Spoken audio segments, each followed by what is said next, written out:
Good morning, good afternoon and good evening guys, my name is Joab Peters and I am about to show or teach you how to run a drum refresh on your Kyocera machine. It's quick and easy. So first you will power your machine on and then you will click on the upper black button of the machine and then you will use a cursor facing down on the right side of the screen to scroll down to the last, then you will see adjust maintenance. You will now click on it.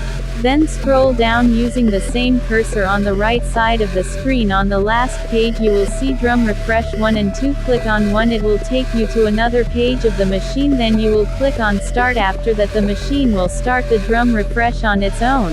Then you leave the machine to finish the drum refresh. Please do not interrupt the process. Thank you for watching and listening. Please subscribe to my YouTube channel. Thank you all.